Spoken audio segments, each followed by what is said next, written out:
Hi folks, I'm Spence and you're very welcome to this Irish Gothic Bites podcast. So this is a little bite-sized story and I've went back to our episode 2 when we spoke about the Dullahan, the coach of Bower, the headless horseman.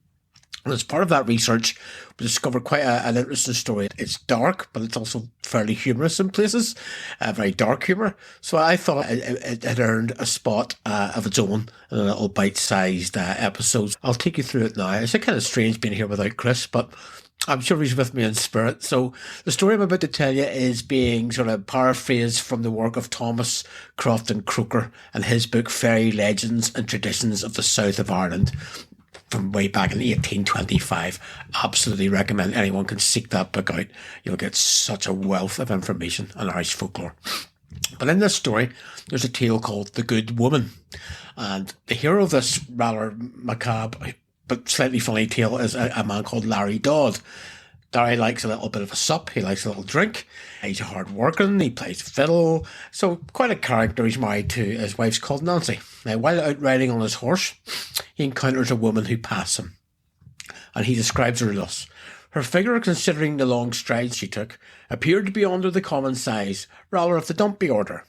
But further, as to whether the damsel was young, old, fair, brown, pretty or ugly, Larry could have no precise notion, because she was wearing a large cloak, which would be common for the Irish peasantry. And the hood of this cloak was turned up and it completely concealed her every feature.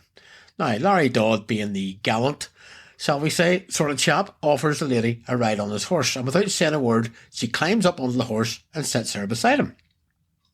Just a little pause there. That might sound familiar. We think of some of the urban myths we talk about today. You know, those lonely stretch of motorway and highway, hitchhiker on the road, motorist pulls over, picks up a hitchhiker. You know, in real terms, this is a very early version of stories we still tell now. The apparatus changes, very much the same sort of mood, same feel. So anyway, the lady gets on the horse with Larry, and Larry being, you know, charming sort of chap, but bit of a cheeky chap. He speaks away to her all throughout the trip on the horse. But the woman, of course, remains silent throughout. You still can't see her face. Then Larry's one of the shoes on Larry's horse gets dislodged, and he has to get off the horse to have a look and, you know, fix the horseshoe. And with that, the lady, her feet touched the ground without making any noise in life, and away she bounded, like an ill-mannered wench, as he put it, without saying as much as by your leave, no matter what else. And she seemed to glide rather than run along the road, up across the field towards an old ivy-covered walls of a church in Kilnaslattery. Now, Larry, married and all as he is, hoped for a wee bit of a kiss or a bit of a tryst with this lady in return for him giving her a lift, you know, maybe not so gallant after all. So he chases after this woman all through the fields and into this old churchyard. He's stumbling over headstones, footstones, old graves, new graves, pieces of coffins, skulls and bones of dead men, Lord save us, scattered everywhere, he said, like paving stones. And when he finally catches up to the woman, I think I'd have given up long before this, but when he does catch up with her, it's just the start of his ordeal, because he sprung towards her, arms open, moving in for a kiss, but then he saw her. She had no lips to kiss because she had no head. And staggering like a drunken man, he rolled against the side of the church, and then what did he see?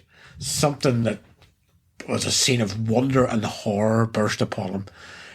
In the middle of this old church, there was an old wheel of torture, an old gallows wheel, and on it, like heads on spikes, were heads, severed heads on the spinning wheel of torture.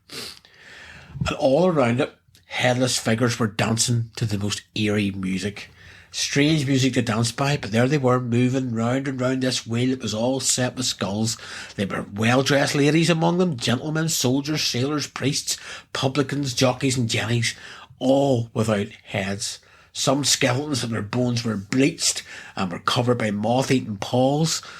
Others were bowling their brainless noodles at one another, as he said, and they seemed to enjoy this sport without measure, so using their severed heads as bowling balls. I didn't know what to think, you know, and he was approached by one of the headless apparitions, offering him this brimming cup, which would be capital stuff, no doubt.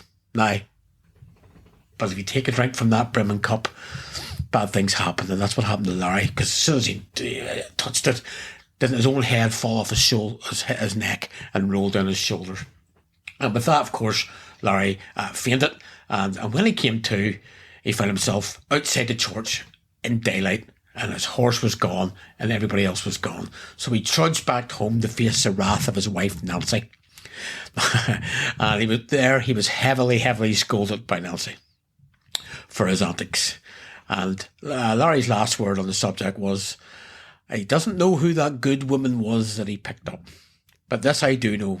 A woman without a head may well be called a good woman because she has no tongue. So Larry was suitably scolded, but probably didn't learn the error of his ways. So, as I say, check out that book by Croker. Do come back.